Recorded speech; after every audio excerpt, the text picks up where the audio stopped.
Great.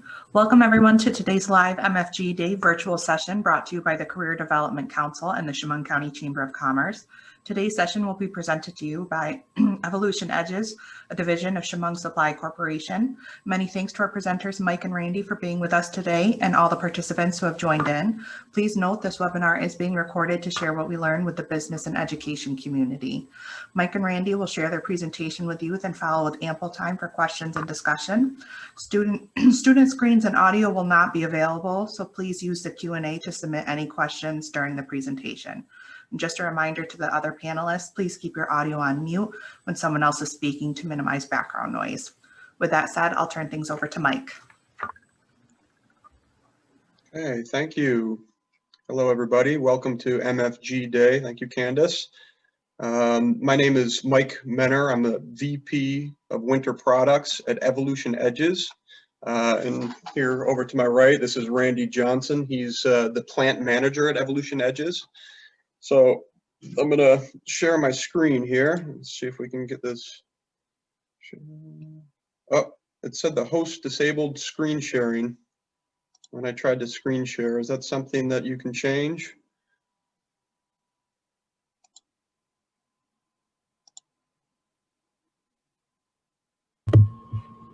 You should be good to go now. Oh, yeah, there we go. Okay.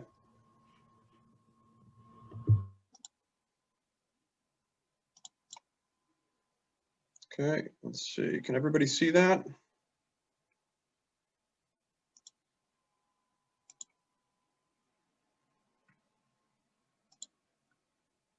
One second.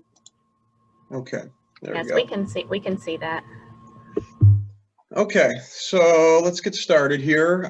So the agenda today is I'm going to give you a little history about just Chemung Supply and Evolution Edges. So Evolution Edges is the manufacturing part of our business, and it's owned by Chemung Supply. So I'll start by giving you a brief history of Chemung Supply and when Evolution Edges came about.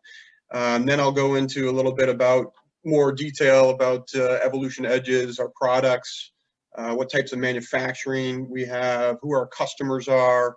And then I'll go into a little bit more depth on our process flow so you can see what goes on in the background.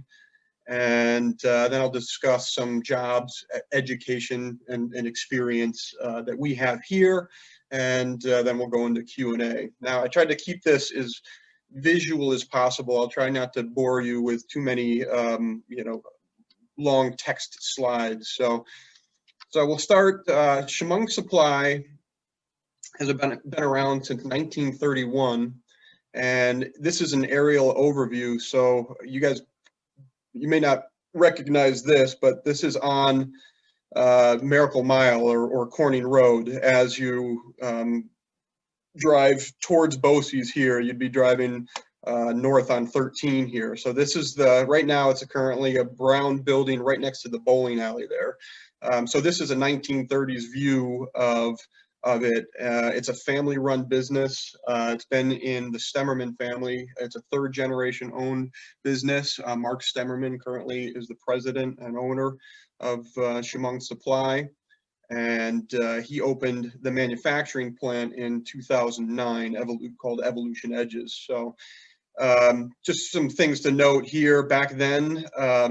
So it was all pipe and drainage solutions, as you can see in the yard. And Chemung Supply has been a key provider of highway supplies to municipalities in New York and Pennsylvania since 1930. So this is a new, more current aerial view of Chemung Supply. You may recognize this building here, the brown building here. We've got more storage than we did back then. It's a lot less focused on just drainage, and I'll go into the products a little bit in a second, but we've diversified quite a bit since the 1930s, and it's a great business. We've been doing quite well, and I'll go into that in a little bit more detail. And then this is the picture of Evolution Edges. So this is right around the corner from Bosse's. It's on Philo Road West. So as you're heading north on Corning Road or Miracle Mile, right before you go over the overpass there, you would take a left on Philo Road West, and we're down the street there about a quarter mile on the right. We've got 3 buildings there. That's our manufacturing facility, and it primarily focuses on winter wear parts. And I'll go into a little bit more detail right now about that. So I'm going to go out of this and I'm going to go into our website. So this is the Chemung Supply website here. And just a little word of advice as you guys are going out into your careers or preparing for your careers and learning about, you know, what you want to do or going into an interview at a place. I recommend that you visit websites, you know, of where you're going, do as much research as possible about the company that you are interviewing at, and learn about their products or their services and a little bit about a history. And that will go a long way in your interviewing process. So Chemung Supply, again, has been around since 1930. So we provide drainage products, which it used to be heavy steel pipe. Now it's gone into more plastic pipe because it's a lot cheaper to make and just as durable as heavy steel pipe. Heavy steel pipe is still around. Then there's corrugated metal pipe, there's concrete pipe, there's a whole slew of different types of drainage products out there. Guide rail and box beam. So we have a guide rail crew, and so all of the towns and municipalities, counties, all the way up to the state DOT level in New York and Pennsylvania and throughout the Northeast. Actually, we've expanded quite a bit. We will, you know, send truckloads of guide rail all the way up to Vermont and New Hampshire, down to Maryland, and out to as far west as Ohio. As far as and this is our distribution side of the business. So this stuff is not stuff that we manufacture. This is stuff that we purchase strategically. We will buy truckloads of this material at very competitive prices in order for us to compete as a whole in the market, in the New York and Pennsylvania market. Our customers have learned to, you know, have come to rely on us, and so it's been a very successful and great business for the Elmira area. Let's see, guide rail. What else do we have? Highway supplies, signs, square signposts. Really anything you see on the side of the road that a town or township in Pennsylvania or county, geotextile fabrics as they're laying roads down. You know, they have to put fabric underneath to keep the weeds from growing up. Frames and grates. We've got both green and galvanized signposts. Services. There's a slew. I'm not going to go through everything, but just want to give you a high-level overview. Guide rail installation, manufacturing.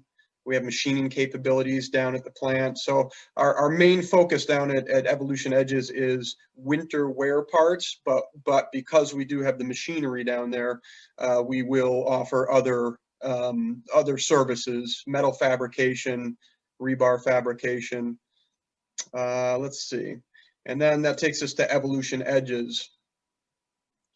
So Evolution Edges, as I stated, the manufacturing facility opened in 2009. Mark Stemmerman, you know, bought the land down on Philo Road West, and they constructed the buildings and purchased all of the machinery to get into that business. Prior to being a manufacturer, we would purchase snowplow blades, and it was a much more limited in scope array of products. When you purchase them, we would buy them, and we would mainly focus on the New York and Pennsylvania market at the times. But becoming a manufacturer allowed us to compete at a national level because it allowed us to bring our prices down or our costs down compared to what we were purchasing at. So this is the Evolution Edges website, and again, you know, you can come and take a look at the website to learn more about what we make.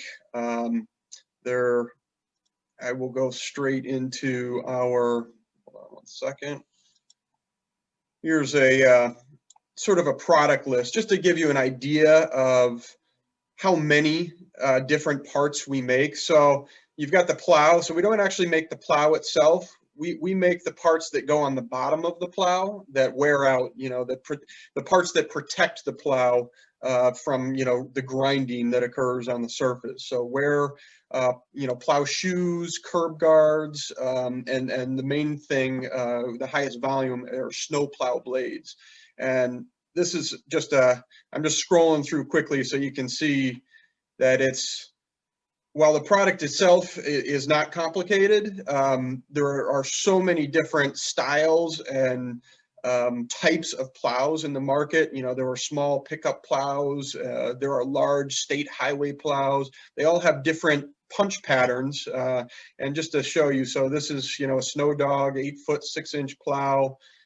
This blade is a 5/8 inch thick by 6-inch tall by 102-inch length steel plow blade with a square hole of 11/16, a gauge line, which is the distance of the top of the blade to the bottom of the hole. And then it's got a punch pattern going across. And our blades, that punch pattern needs to match the punch pattern of the plow that these are being bolted onto. So that's just to give you an overview and this is sort of a measurement guide because there's so many different variations out there that we need to make sure that we are making the correct products for our customers. And there's rubber blades, rubber blade worksheet. There are plow shoes that you put on the bottom of the plow that, you know, these heavy plows, there's brackets that hold the shoes. There are wing shoes. There's a whole slew. These are curb guards which wrap around the end and protect the plow from damage from hitting like a curb. And as you can see, and this is just a small portion. There's no nose pieces. So we manufacture, and then we also purchase. These are cast shoes. It's a little bit different than the manufactured shoes because these are actually cast iron. So we don't do castings down at the plant, but so we use an outside source for those. These we can actually make and bend, and we have a torch table that cuts the designs out. So just trying to give you a sort of a broad overview of what we manufacture down at the plant. And then again, there's listings of, this is the different array of products and curb guards that we have to offer. We also do sander chains down at the plant. So our welders, which I'll go into a little more detail, will buy this pintle chain on the end here, which there's a slew of different types. And then we cut these metal bars and we weld them. So we have a number of welders in our weld shop that will weld these together, and they fit in these sander boxes, and they go around this box and push the sand out to get to the spreader, and then it sprays it across the road. So it's really grown into a good, solid business. We have, because of the Chemung Supply side of the business, we have products for the spring and winter time of year, and then we have products for, you know, the snow seasons, and you know, so we've got a product for all seasons of the year, which is a really good business to be in, especially when you have wear parts, because they're wearing out constantly and they need to be replaced. All right, so let me go back to our slideshow here. All right, so let's see, let's bring up the presentation again. All right, so this is just so we have our own flatbeds. We've got about 3 flatbed drivers, and we are loading trucks like this on a weekly basis. As you drive by and you look down, you'll see trucks with an array of different products on these trucks that range from, and it's a puzzle basically that they need to put together to get these trucks out. This one is all guide rail going out to one of our customers, but we'll have trucks with signposts, snowplow blades, guide rail pieces, and a truck driver will take a load like this and go anywhere from 1 stop all the way up to 23 stops, I believe we've had in one go, with all different products at these parts. And this is in on our trucks. We deliver in, again, sort of the New York, New Jersey, Connecticut, Pennsylvania area. That's where our main focus is, out to Ohio, sometimes up to Maine, Vermont, but the main focus is in the New York area. But as we became or created Evolution Edges, then we started to be able to manufacture our blades. And this image here, so this is inside our building 1. We bring in raw steel direct from the mills, all right? And then we have CNC machines. This is our petting house here. We have 2 petting houses like this, and then 1 Alpha. You can't see it, it's back here. So we've got 3 CNC machines that this crane picks up the steel, puts it on a conveyor over here, and then the steel actually is fed through this machine.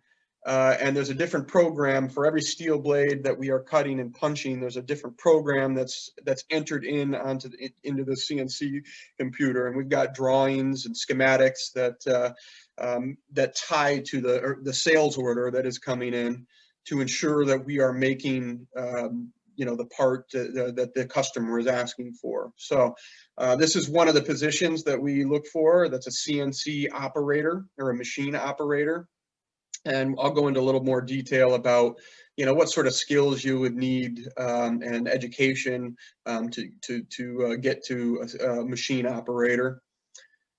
This is in the back room, so this is just some examples. So these are you saw the raw steel. We'll have anywhere from 20-foot length steel all the way up to 37-foot length or 41-foot length pieces of steel here, depending on what we are cutting, because we try to be as efficient as possible. Oops, sorry.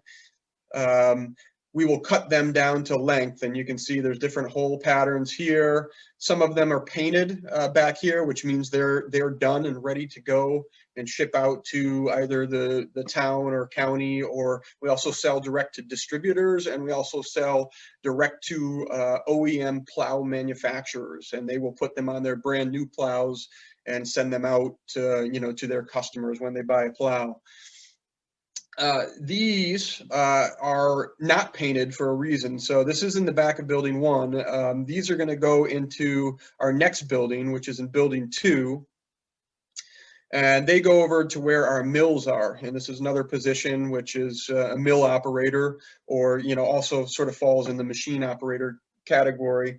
But they are taking these raw steel blades, and other manufacturing steps need to occur. So they're putting a countersunk hole in this for a plow bolt, because there's carriage bolts that don't require countersinks, and there are plow bolts which have a slant on them, and so they require a countersink process. So he's feeding these blades into the mill, they're countersinking them, and then they are also milling a groove on the end of these blades, so that they can, and this goes into this next step here, they are inserting carbide inserts that we buy from overseas.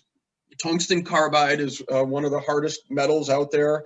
So our customers want to maximize the amount of wear that they get on a plow blade, and reduce the amount of times that they want to change a snow plow blade, because it's heavy. These guys are working in town garages. It's snowing. It's in the middle of the night. If they wear through one of their carbide blades or plow blades, they need to take those off and put new ones on once they wear through. So we put tungsten carbide steel, these little inserts that are fed into they're placed into this milled out slot, and then this is a conductor that heats this up to 1400 degrees, and they put a what's called braze, which binds the tungsten carbide steel to the high carbon steel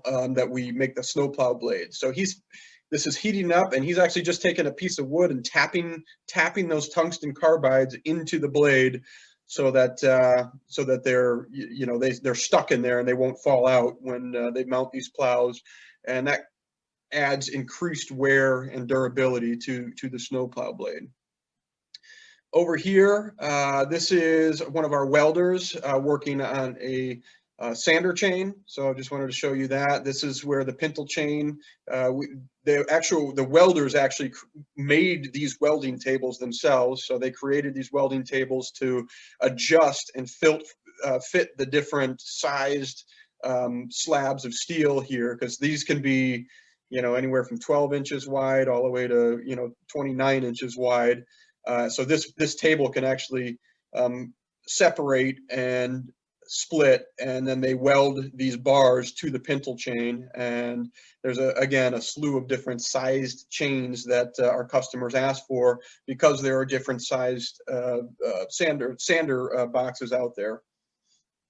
And this is just sort of an overview of some of the products in that price. So you've got the spreader chains, you've got the different shoes that we're making, you've got curb guards with hard facing. So we would actually cut and punch these, countersink them like you saw before, bend them in our bending machine, and then the welders will weld hard facing on the ends, again to increase the wear and protect the plow. So we have a slew of different products that are required to protect the plows. Our customers, so as I've said, Chemung Supply was mainly focused in this area. Our distribution center, we will use our trucks. And just so you're aware, we have an office in Carlisle, Pennsylvania, in Elmira, New York, and Oswego, New York. We also have a smaller, one of our sales guys has his home, will store goods in Western Pennsylvania near Pittsburgh. And we have an outside sales force. They actually live in their home and work out of their homes in different areas around Pennsylvania and New York. And they go out and visit customers in these areas to bring in the orders and send them in.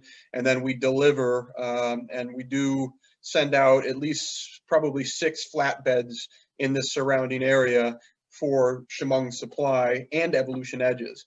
Now, once we became a manufacturer, as I said, we were able to compete on a national level. So wherever it snows, and now we don't use our trucks, our own trucks typically, we will hire flatbeds for orders. Some of our big customers right now are Idaho, Colorado, Utah, Wyoming, Montana.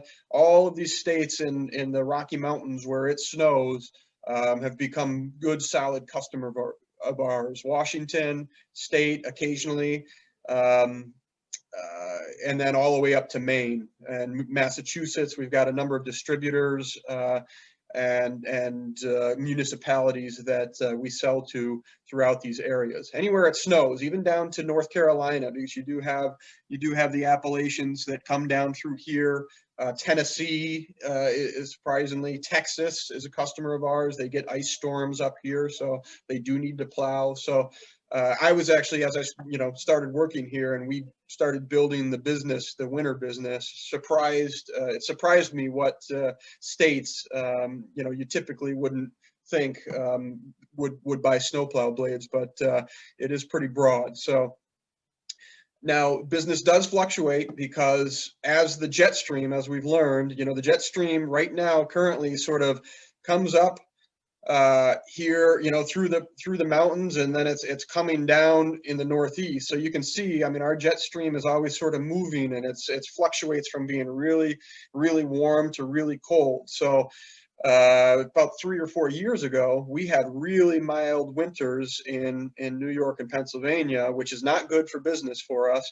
And mild winters here, but Washington, because the jet stream and the sort of the center of the U.S., the jet stream was sort of flowing here, so all of the snowfall and plow blade orders sort of shift to where it's where it's snowing most. So, but when we do have mild winters in the New York and Pennsylvania area or Northeast, it does, slow our business down a little bit. But that's the nice thing about having Chemung Supply is if the ground is still thawed, we can still be installing and selling guide rail material and signposts and things like that. So it's a nice sort of balance for us as a business to have both together. All right, so I wanted to go into a little bit more about our process flow. I think you guys you hear a lot and you learn a lot in school about different manufacturing processes.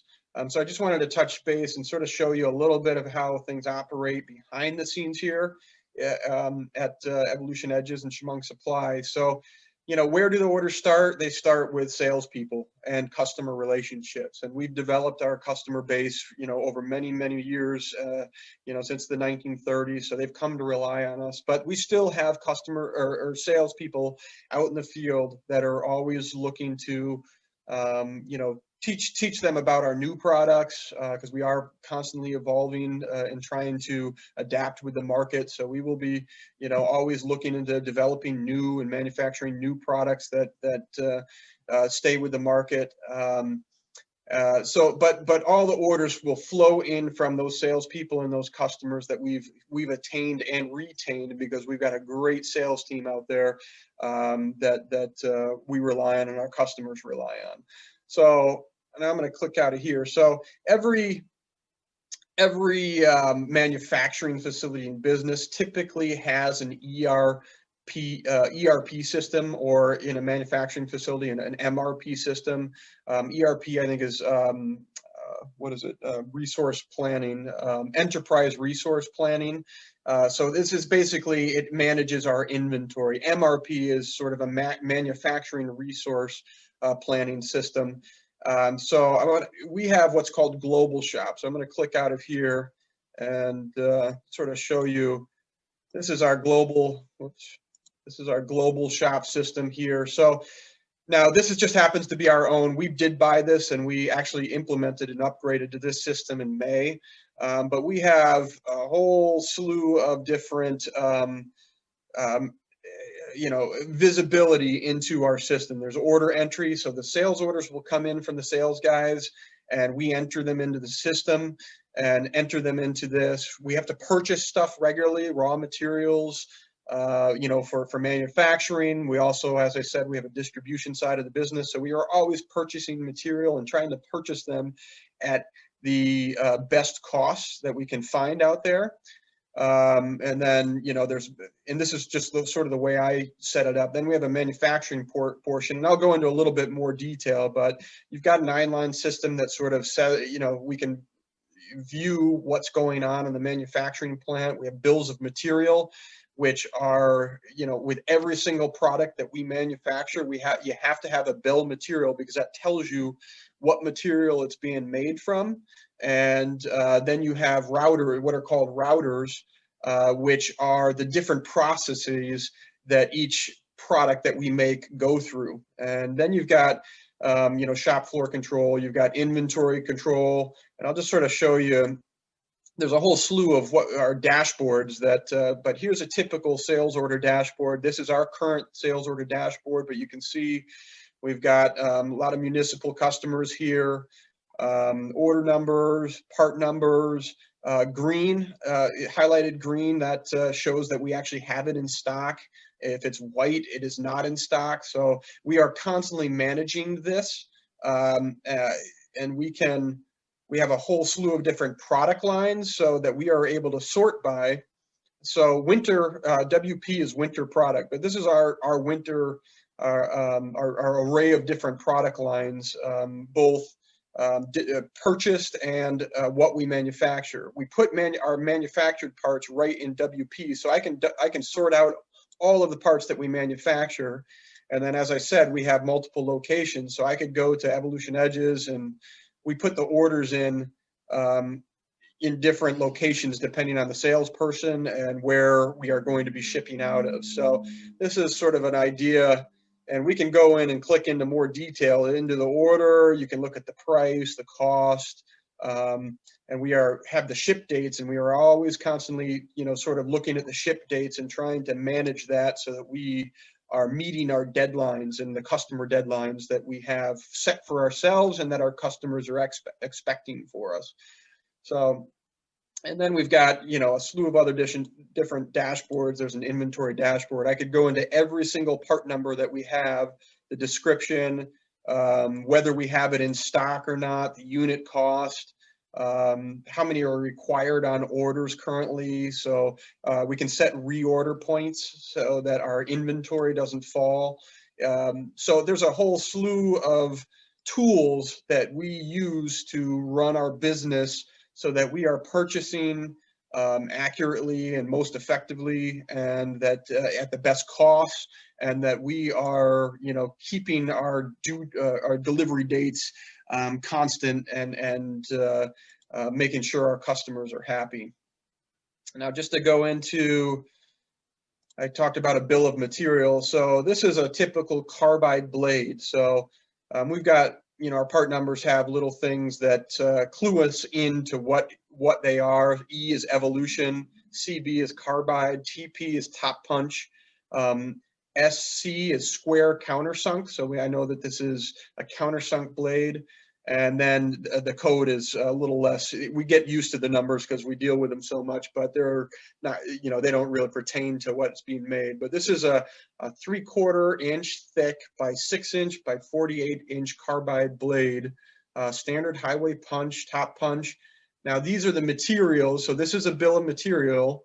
So as you get into the manufacturing world, you will deal with bills of material and routers. So these are all of the parts and their costs that will go into making this product.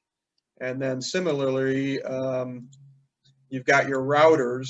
Hold on, let's see, that's not what I'm looking for. Hold on, you got your router, which, let me go into lines here. Maybe. One second here, I think it's hidden. Oh, there it is. Yeah, it's hiding back there. Oh no, that's the bill of material. Hold on. There it is. Oh, lines. Well, it doesn't want to work right now. Oh, there it is. Well, the router's not coming up for some reason. So, but this would go into the different work centers that each piece goes through. So I showed you the cut and punch machine, the CNC machine that cuts and punches to length. We've got the mills. This would show you which steps those are going through. And then we have a current work in process screen. So these are all the employees down at the plant. We can see which work orders they're logged into. So they come in and they log into a work order and they put their time. So as they log into a work order, they'll start whichever process they are working on, for example, mill here. And as they complete, let's say 30 parts, if they're done with that work order, they would log off that work order and put 30 parts into the system, and those 30 parts would feed into the next process. And as they do this, the amount of time that they spend on doing those 30 parts gets captured, and that cost, the system is set up so it will multiply that person's labor rate and our overhead rate, and it will multiply that cost into that part, and then we get a true cost for that part. And that's how we see, so the sales guys need to sell those products above our costs, above our overhead rated cost, because otherwise it's not worth the business. You stay in business by making money. So a manufacturer needs to look at their costs very closely, and we are always looking at these. We have ways to analyze how long it's taking them.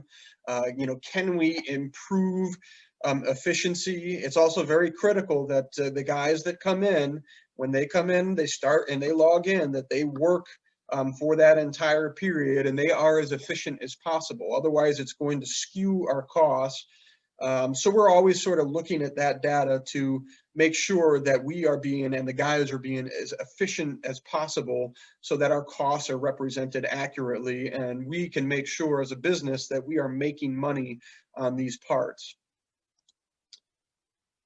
So that's a little bit about the router screen. Let's see, I might close this out. All right, so let me go back to the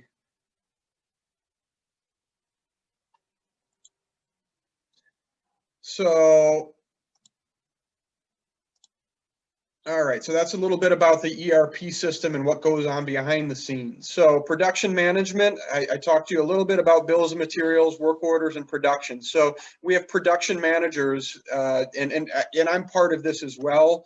I'm communicating with the sales guys. I'm communicating with our customers, you know, whether it be the state of Colorado or Utah or Idaho. They place their orders and they are expecting them in a particular time frame. So our production management team, and we have regular meetings, we are looking through our sales order history on a regular basis and planning our materials that we are bringing in and what we need, when and where, and what orders you know, we need to get out in the most efficient way possible. So our production management team uses all of these systems, and then we have a shipping team that we also are in communication with on a regular basis, because we have to manufacture for both Chemung Supply and for orders that are direct to Evolution Edges. So we are constantly managing that, and it's not an easy task. It's very difficult, especially when it snows, because we will have emergencies on a regular basis. And we have to juggle things on a regular basis, which isn't always the most efficient thing possible. You know, if we have to change production on a regular basis, it can reduce efficiency, because you have to take steel off the machine, reprogram the machines, put something else back on, and that can reduce efficiency. So it's something that we always try to be, you know, as proactive as possible, and try to make, you know, all of our high volume items are in our off season so that we have more stock. You know, there's a whole slew of decision making and planning that goes into making sure that we're ready for the winter season. All right, so now I just wanted to briefly go over, I've touched upon a number of different you know, positions we have, or given you a little bit of an overview. So just wanted to discuss some jobs, education, and experience, and you know, then we can go into the Q&A to see if you have any questions. We are, you know, I'm going to focus first on the Evolution side of things. So manufacturing positions, machine operators, we have the machine operators. You know, as far as experience, you know, having a machining course, like a BOCES machining course, is helpful. Having machining experience, you know, obviously when we're hiring for a machine operator, we are looking for that type of experience. It's not something that you can just jump into without that kind of, you really have to sort of have a head for it, or experience. And then we do use on-the-job training a lot. So we will bring in laborers, which, you know, only requires a high school diploma. Obviously, you know, some technical background would be helpful. But you really, you know, coming in as a laborer, we're just looking for a strong work ethic, reliability. You come to work on time. You punch in, you know, you do your due diligence to learn what you need to do about the product and wherever we're putting you. And then we look for those you know, the people that we bring in as laborers. We have many people that came in as, and a laborer is at the manufacturer, it's somebody who's like painting, you know, we have to paint our blades. So they'll paint blades, or they'll be, you know, removing or loading, using the fork trucks to load trucks, things like that. We will transition those laborers into welders and machine operators, depending on, you know, whether they're reliable and whether they've got a knack for what we do. And, you know, they show that they're proactive and that they, you know, want to work towards something more than just, you know, being a laborer. We do that on a regular basis. And then the welders, you know, a welding course is required. So BOCES welding courses are helpful. welding experience. Obviously, if you're not going through BOCES, we look for people that do have welding experience, and no certification is required for what we do. We do not require certification. There are other, manufacturing facilities out there, say for, Corning Incorporated, they probably require certified welders for certain things.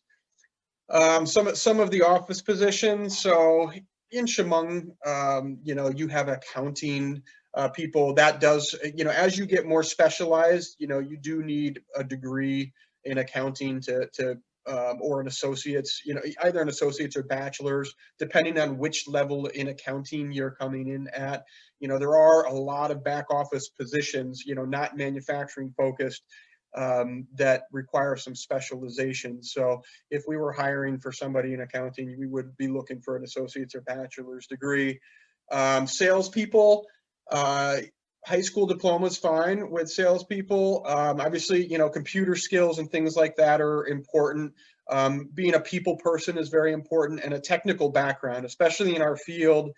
We do look for people that have or can, have the knack to be able to pick up what we sell and understand what we sell, so that they can communicate that to our customers. And we have hired people from that work in like the town of Elmira, or those are good people that fill in sales roles, because they have direct experience with what we are selling to our customers. So sales is sort of, and a lot of times we will again hire somebody that works in the yard loading trucks, and they have developed into salespeople because they start to attain, the knowledge that it takes, the knowledge of our products. And like guide rail can be very complicated, so it takes some experience and some exposure to that to be able to sell it.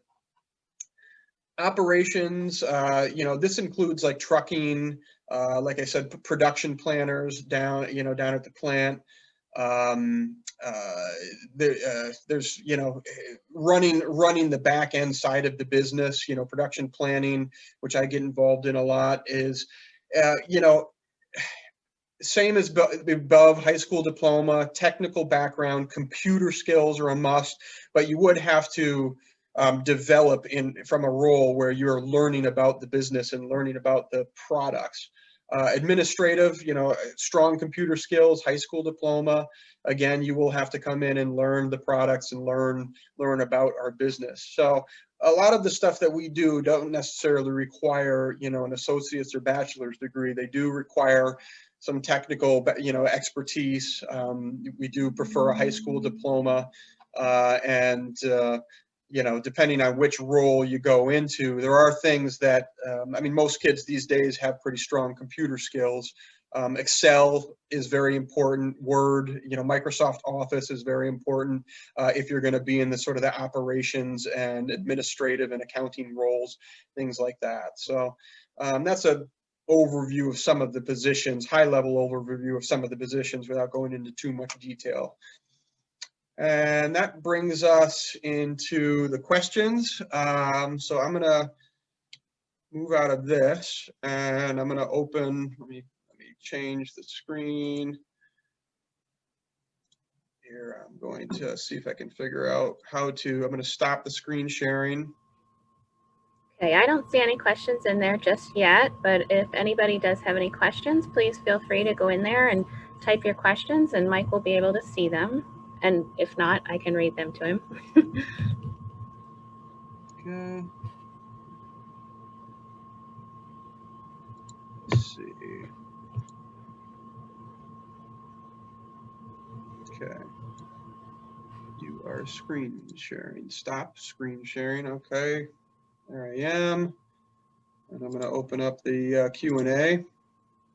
I don't see any questions in there yet, but I'm happy to answer any questions that you may have.